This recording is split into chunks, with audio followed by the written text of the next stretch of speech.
ดสุขุสุคนมื้อนี้ก็ได้มาพบกับบ่าวคำพงบ้านนาคือเก่าพี่น้องมื้อนี้ก็ได้มาอยู่ที่วัดบ้านพนม่วงทุกคนเมืองจำพรแขวงสวรรณเขตมื้อนี้ก็เป็นมื้อวาระปีใหม่ทุกคนต้อนรับปีใหม่ส่งท้ายปีเก่ามื้อนี้เพิ่นก็จะได้แห่นางสังขารทุกคนมื้อนี้ก็สิได้ไปแห่น้ำเพิ่นมื้อนี้ตามเพิ่นเว้าชาวบ้านเพิ่นเว้าพี่น้องว่าได้แห่นางสังขารมื้อนี้ก็กำลังขบวนปอดกองอีตุ่มเฮาก็กำลังเต้ากำลังโฮมบรรดาญาติพี่น้องกำลังหลั่งไหลลงมาทางวัดตอนนี้ฮะไปเบิ่งนำกันเลยทุกคนบรรยากาศตอนบ่ายตอนนี้ดีตอนนี้ก็มาเบิ่งขบวนกองอีตุ่มกำลังพี่น้องกำลังกะเกียมตอนนี้ฮะเพิ่นที่ได้แห่พี่น้องก็จะมีรถ3 คันทางนี้ก็จะเป็นรถไถ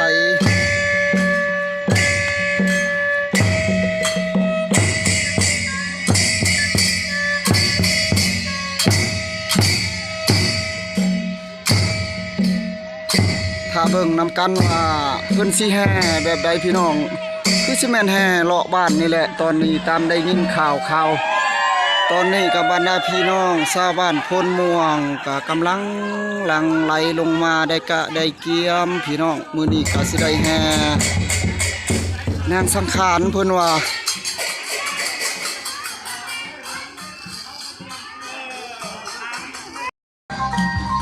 ตอนนี้ก็มาเบิ่งกันพี่น้องเพิ่นกำลังกะเกียมอยู่หอแจกตอนนี้ฮะว่าเพิ่นเฮ็ดอย่างไรทุกคน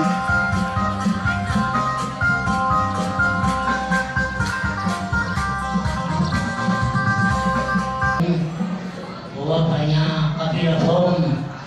ปีใหม่สังขารได้ขึ้นใหม่อดก็สงเพื่อความพระคุณสุขเย็นให้ดีมีพุทธสุขคนแก่มุขน้อยมีเถิดสาธุสาธุสาธุอนุโมทามิ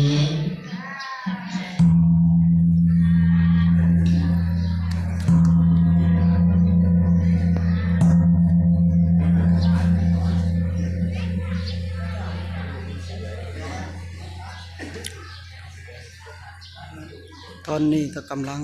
กะเกียมสิได้แห่อ้อมบ้านทุกคนกำลังเข้าพิธีตอนนี้ฮะ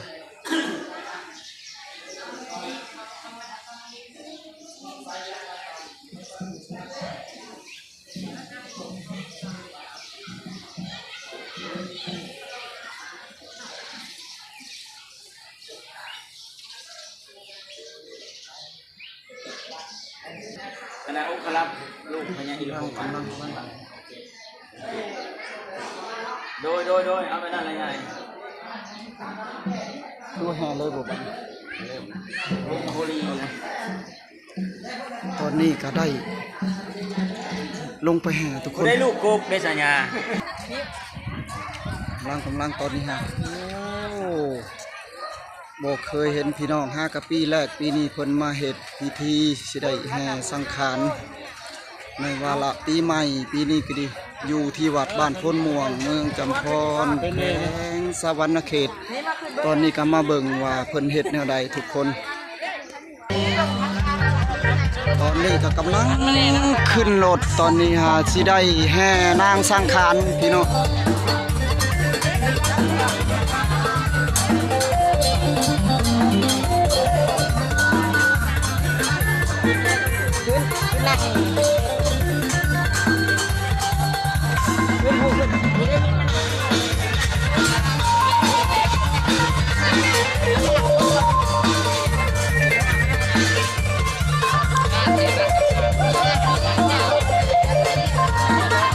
คือว่าเลาะบ้านพี่น้อง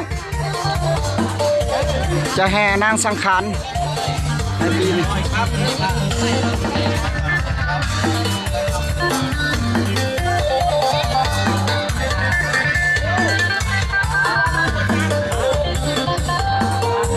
จัก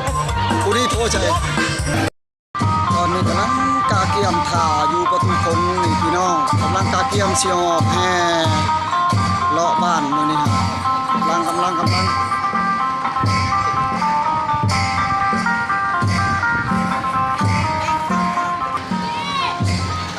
กำลังพี่น้องกำลังแห่ออกมาตอนนี้จะเป็น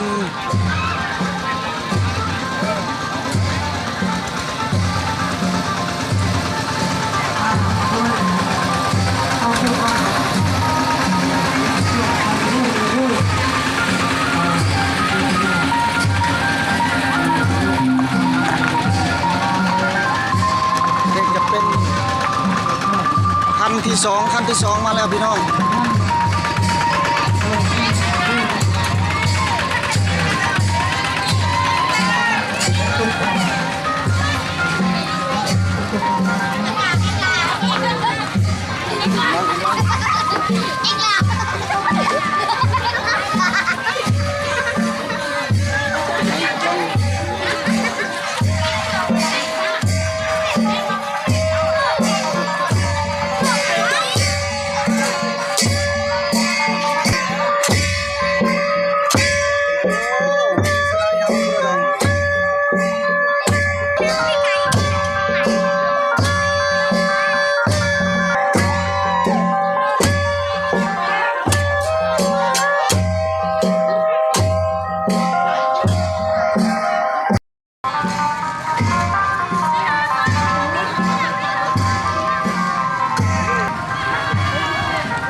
กำลังตอนนี้ก็ฮอดโรงเรียนเลยทุกคนตอนนี้จะได้แห่มาฮอดโรงเรียนตอนนี้ฮะได้เก็บหรอไอเดียเป็นยังคู่แม่เป็นอยากเป็นยังคู่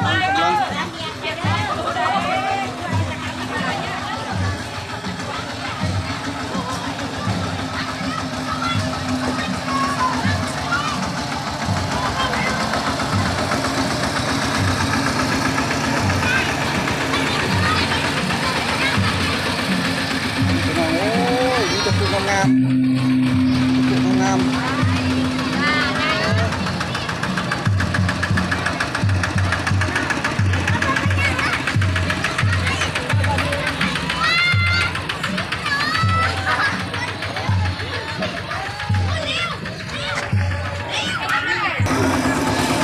ตอนนี้กำลังแห่มาฮอดนอกพี่น้อง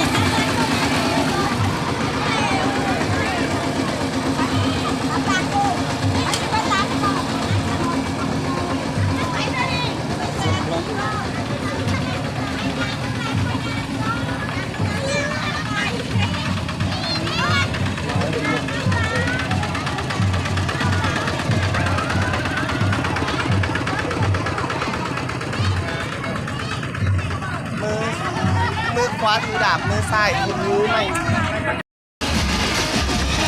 กำลังมาแห่ตอนนี้ทุกคนไอ้เชื่อรอบก่อน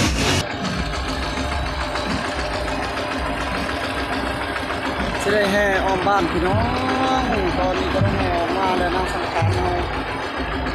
วันพี่น้องกำลัง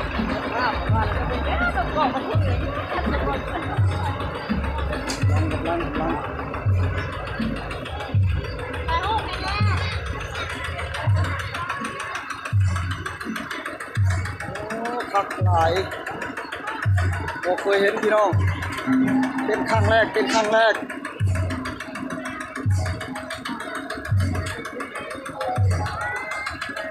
ันนี้ก็ได้มาร่วมทำบุญทำทานมาแห่นางสังขาร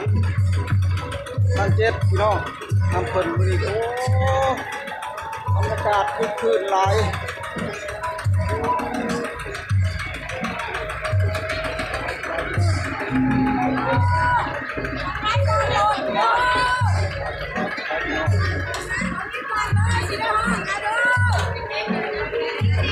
สุดยอดเลย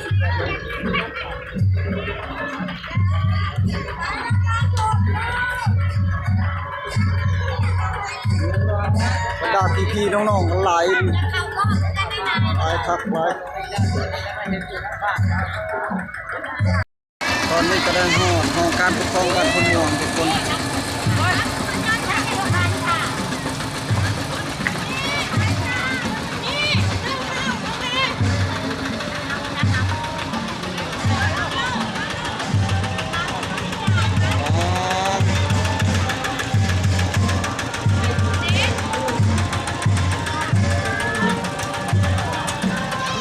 ได้ไปเลยจานเป็นยัง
คนได้มาฮดสงฮดผักพี่น้อง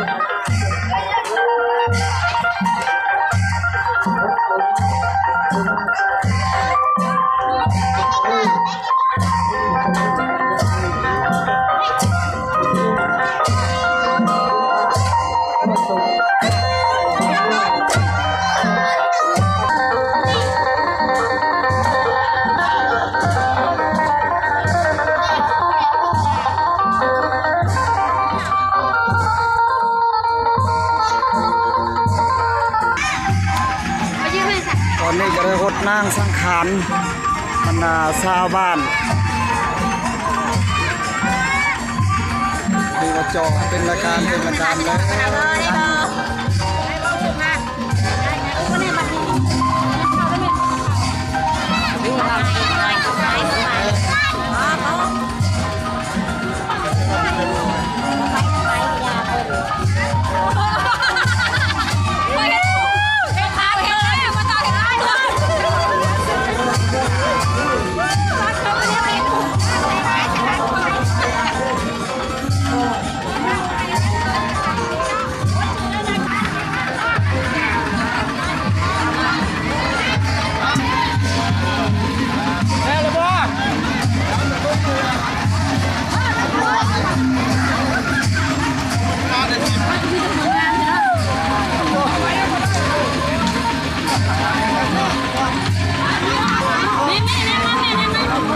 ตอนนี้ก็แห่ใกล้สิฮอด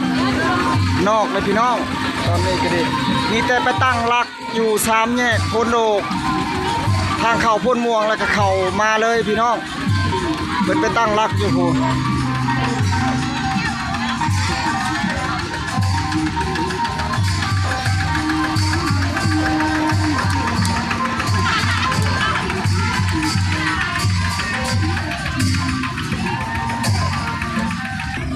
เบิ่งทางนี้กำลังเกี่ยมสีหดนางสังขารทาง7พี่น้อง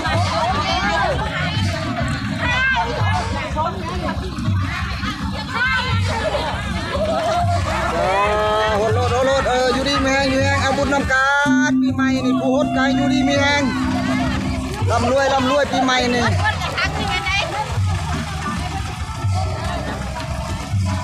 กำลังพี่น้อง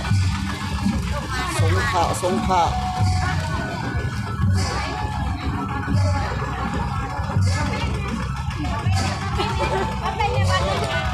มาเดินทางต่อโอ้มีผู้สาวน้อยมาฮดอีกมื้อนี้ป้ากันมือกล้องนี่ได้กำลังฮดตอนนี้ฮะมาแป้งนี่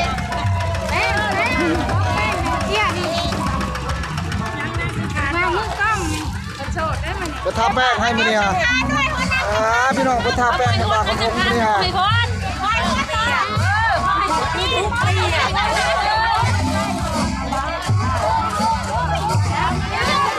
จังแม่นม่วนหลายพี่น้องโอ้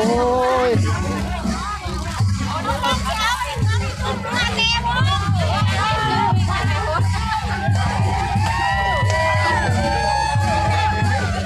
มื้อนี้ก็ได้มีโอกาสพี่น้องก็ได้มาทำบุญทำทานมาแห่นางสังขารทางเจ็ดซึ่งเป็นปีทำอิฐปีนี้ฮะอยู่บ้านพ้นม่วงเมืองจำพรแขวงสวรรณเขตบรรดาพี่ๆน้องๆมื้อนี้ชาวบ้านพ้นม่วงก็โอ้แน่นอังเต็มไปด้วยพ่อแม่พี่น้องมาสงพระสงนางทางเจ็ดมื้อนี้ฮะ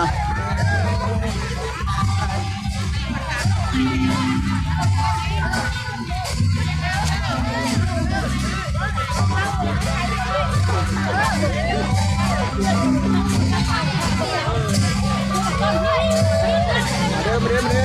มาแห่นำกันเด้อมื้อนี้เด้อ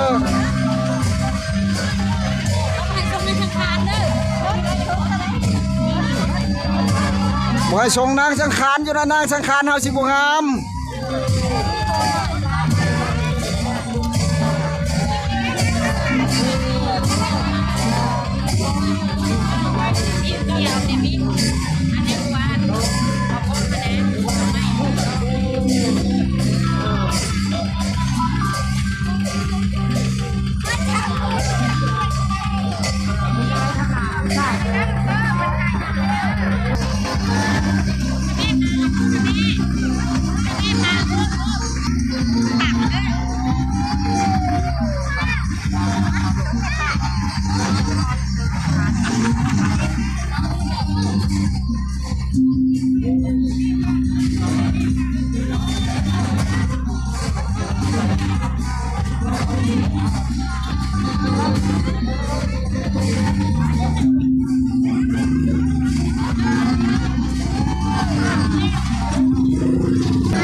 มาเบิ่งสถานที่เพื่อตั้งรักพี่น้อง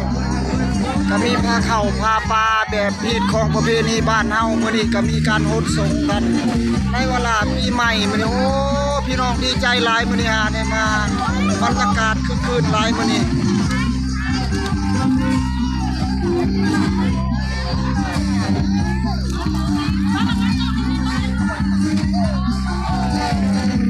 มาเบิ่งทางนี้กำลังต้อนรับทางนี้พี่น้อง ขอบใจอยู่ดีพี่แฮ สาธุเส้นกันบุญคำบุญสู้เส้นกัน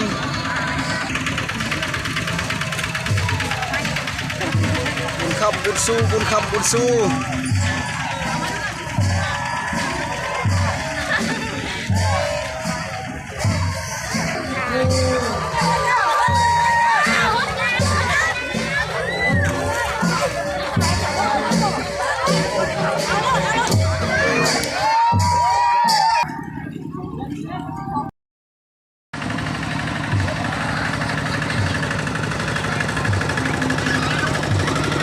ตอนนี้ก็ใกล้สิฮอดนอกเลยพี่น้องตอนนี้ได้แห่กรีหลังจากมาแต่บ้านก็ใกล้เติบพี่น้อง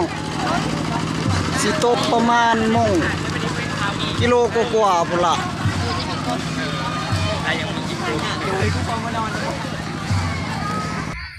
ตอนนี้ก็ขบวนแห่นางสังขารทั้งเจ็ดก็ได้ฮอดใกล้สิฮอด3แยกแล้วทุกคนทางเข้าโพนโดกโพนม่วงตอนนี้ก็ใกล้มาฮอดแล้วแต่ว่านี่เป็นคนสิแห่ฮอดใส่กลับมาเบิ่งนำกันเลยพี่น้องตอนนี้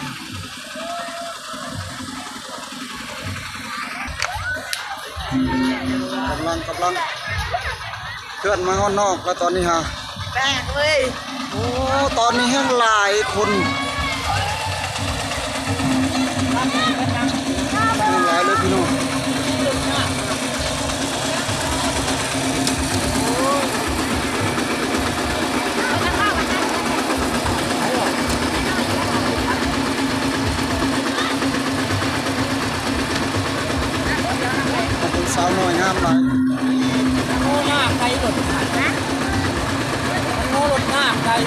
ยาก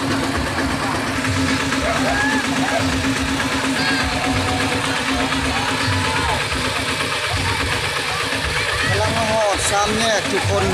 กำลังสี่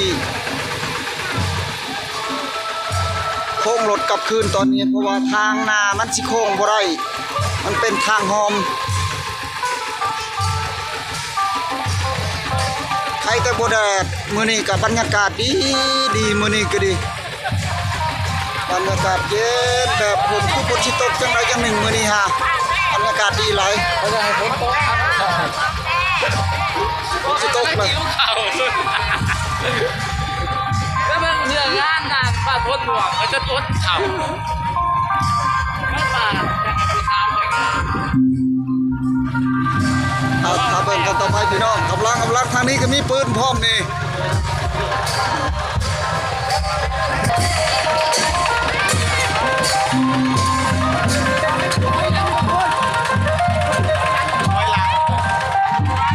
ตอนนี้กลับมาฮอด3แยกแล้วพี่น้องก็สิได้ถอยกลับคืนเกี่ยวเข้าบ้านตอนนี้ฮะ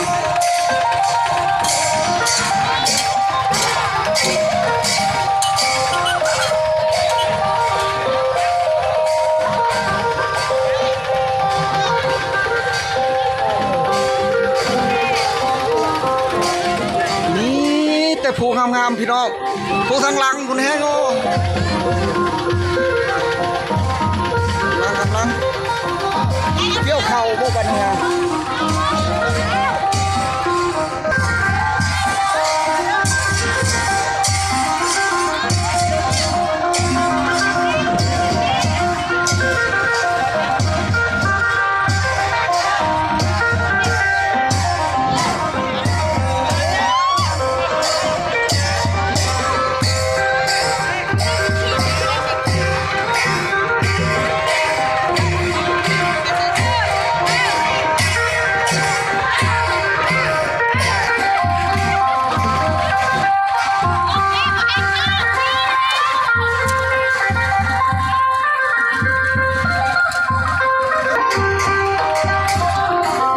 คือว่า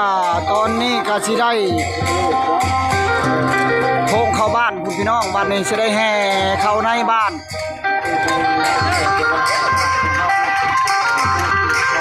คือว่าตอนนี้ก็ได้มาฮอด3แยกคนโดกับพลม่วงตอนนี้กับเพิ่นก็สิได้เคลื่อนขบวนแห่นางสังขารทั้ง7ก็สิได้เข้าบ้านคุณพี่น้องแห่เข้าในบ้านบัดนี้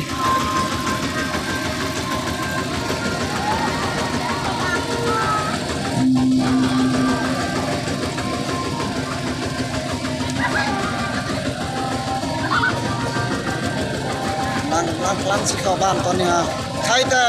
ห่มในมื้อนี้คันแม่นแดดโอ้เต็มที่พี่น้อง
ำลังสิเคลื่อนครับแต่ว่า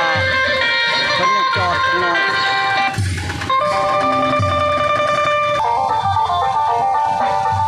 ฮัลโหลบ้านครับเราตาขึ้นบ้านบุรุษใจสะท้านไม่เจอไม่ชนะก็คือปัจจัยว่าหดของพระพุทธรูปตัวอะไรด้วยตอนนี้ก็กำลังแห่เข้าบ้านพี่น้องบรรดาชาวบ้านก็ได้หลั่งไหลยังทยอยกันมาโอ้พี่น้องจังเป็นหลาย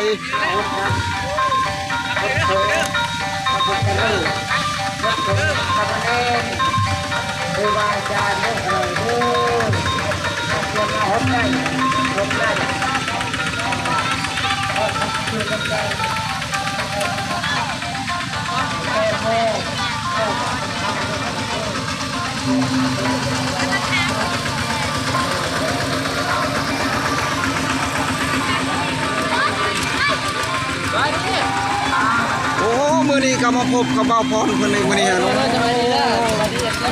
เบาพรผู้ดัง ครับผมเนาะ ครับผม กับผมบ้าน เจ้าแล้ว กับผมบ้านนา ครับผมบ้านนา โอ้ภาคซ่องเลยเด้อพี่น้องเด้อมื้อนี้ก็มาพบคนดังอีกแล้วเบาพรเบาพรนอนนามื้อนี้ก็สิพาไปต่อทุกคน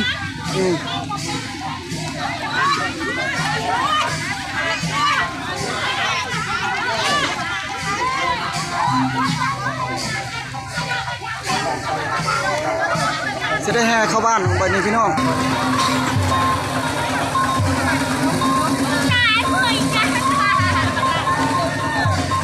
ตอนนี้กำลังเคลื่อนเข้าบ้าน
ผู้ใช้ให้ผ่านบัตรนี้คือว่าบัตรผู้เฒ่าคือเจ้าจะไปอุดรก็มาเดินทางเดินจ่ายเดินพลังนี่คำถามจำเป็นเจ้าคนชาวแสดงไทยว่าจะไปอาบุญวังหน้าเกิดจากการอาจจะมาเป็นห้างจะทำไปแล้วหรือว่าอย่างจะได้บุญได้ไปจะเอาบุญแต่ที่ช้าที่จะมันยังการจัดขับสบายจะช้าเนาะไทยมีคือทำไทยบ้านเนี่ยวัน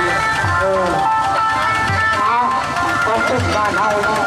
กันเล่นอยู่เรื่องความสุขบ้านเฮาที่นู่นวันนี้วันเป็นปัจจัย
ำลัง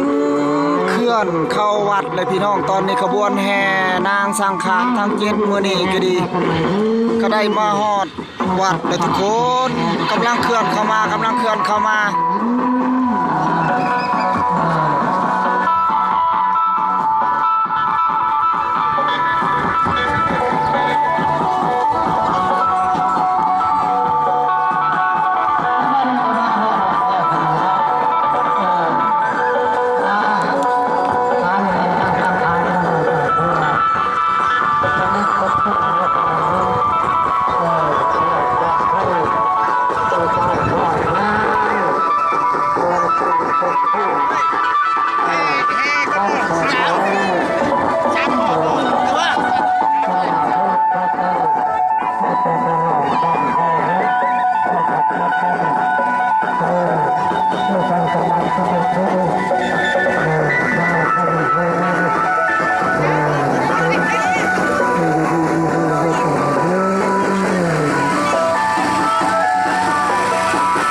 ตอนนี้ขบวนแห่ของชาวบ้านพลม่วงกับบ้านไก่ชิดนิดไก่เคียงมื้อนี้เพิ่นก็ได้มาร่วมแห่ขบวนนางสังขารทั้งเจ็ดมื้อนี้ก็ได้มาฮอดวัดเป็นที่เรียบร้อยทุกคนตอนนี้ก็ดีมาเบิ่งขบวนพร้อมน้ำไหล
ทุกคนน่าจะเป็น3 หอบ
ที่ให้ทุกคน